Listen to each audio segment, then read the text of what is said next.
Black Brother by Jewel Parker Rhodes. Part 4, Chapter 3. Book Sense. Stretching before practice. Trey's hamstrings are tight. Zion's legs outstretch, twists and bends his back. I stretch my feet, calves, quads, abs, arms, neck, everything. Need to get ready. I've never felt so comfortable in my body. I've stopped twitching, feeling roiling anger in my gut, and my arms, legs always do what I tell them. On the wood bleacher, Coach is reading papers, filling out forms for fencing meets. He's got an office the size of a closet. He never uses it. He likes to keep close to his team. I get it. Spread across the gym floor, I feel among family. Only Zara is missing. The gym door opens. Zara hollers, "What's up?" She drags a heavy tote bag. Trey reaches out, pushes me. He knows I'm happier when Zara's here. "What you got?" calls Zion. "Books." "You been to the library?" asks Trey. "You know it." Zara plops down, emptying the tote on the floor. "Any science fiction?" I ask. "Non-fiction. It's better." Zion, Trey, and me reach, grabbing for the books.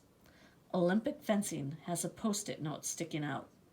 "Open it," says Zara, scooting beside Zion, reading, "Erin Smart, African-American woman foil fencer, won Team Silver in the 2008 Beijing Summer Olympics." "Coach, you told her to look it up," pipes Zion, proud of his big sister. "So I did." Coach joins us, sitting on the floor like us kids. "There's lots of women fencers," exclaims Zara. "I thought they'd all be white."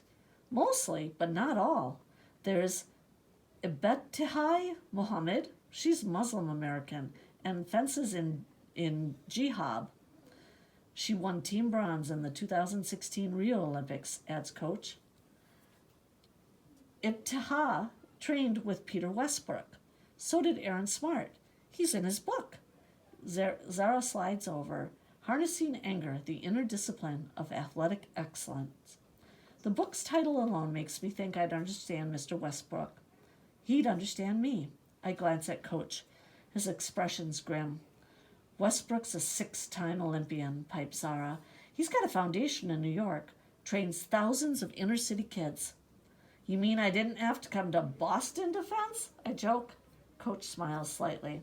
"And," Zara pauses dramatically, "the 2016 Olympic team had 5," another pause, "5," she holds up her hand, spreading her 5 fingers, "fencers of color."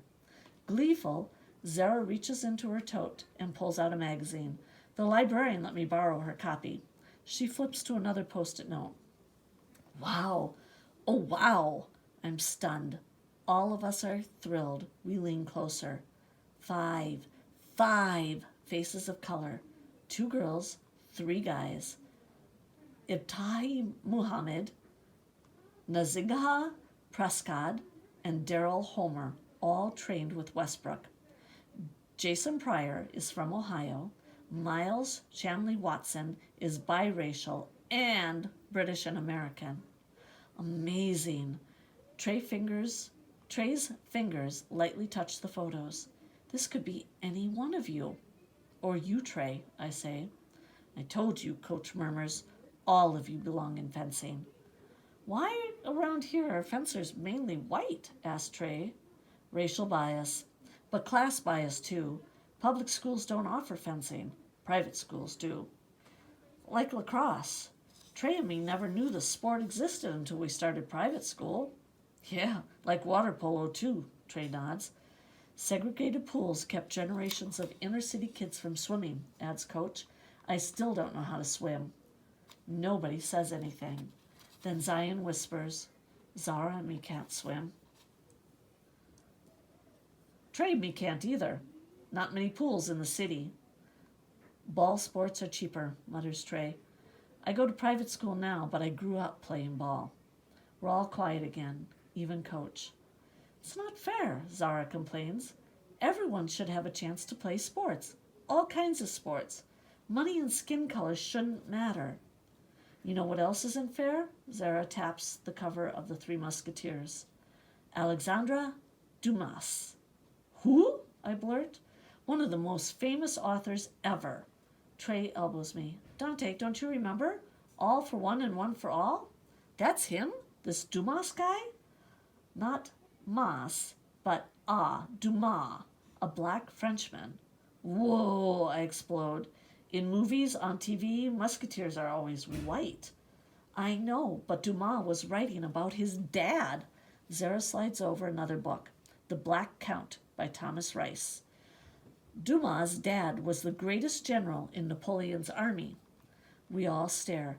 A black man on a horse wearing a military uniform, white pants, white gloves, navy jacket, and a blue, white, and red sash. His hat is black, pointed on two sides. His sword with a gold hilt is raised high, but it's his face that's amazing. Strong, fiercely calm, solid. Zara sighs. Isn't he something?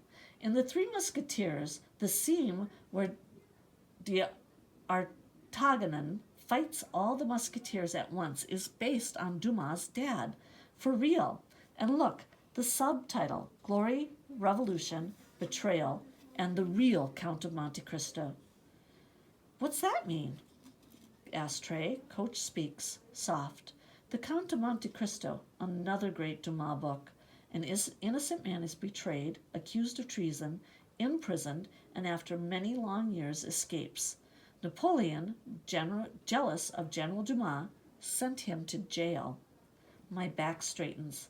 Powerful white man, Coach says woefully, jailed an innocent black man. Dumas was disappeared. I exhale. If people didn't see him, he didn't exist. Shuddering, I remember how close I came to being disappeared.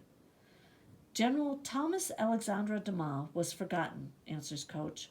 Born in 1762, a son of a slave. For a short time, a slave himself. You've read the book, Coach? Coach nods. Yes, Sarah, many times. Dumas' life was a real adventure story. Yes, from Haiti he sailed to Paris. His father was a marquis. That's just below a duke, she adds, turning toward Zion. The marquis made sure Dumas could fence. Skilled, courageous, Dumas was famous right up to the day he was jailed. Wow, that could be a movie. I touched the jacket cover, General Dumas' face. There's movies, The Three Musketeers, Man in the Iron Mask, The Count of Monte Cristo, and more. Hollywood controls the story. Black fencers like Dumas were erased. How many years? I quickly calculated. About 258 years. Mr. Westbrook is trying to change that? Zion's voice squeaks. He is changing it, Zara says, emphatic. We should start a foundation. The Arden Jones Foundation. No, Coach snaps irritably, surprising Zara, Zion, and Trey. Mr. Westbrook has the true legacy. There's a trust between us. Coach never asked me to keep a secret how anger derailed his career. I get it. Finally get it. Coach teaches me to do better. Be better. Seeing myself outscores hate. Coach, you're the best, I say heartfelt. Dante, Trey, Zion, and Zara. He gazes at each of us. You're my legacy. A coach's dream. He stands, gruffly shouting, Grab your foils! Serious, we leap up, tall, erect, our foils at our sides. Coach grins, points his sword high. All for one, one for all. Each of us lifts steel swords, touching, crossing each other, pointing skyward. All for one, one for all. We've already won.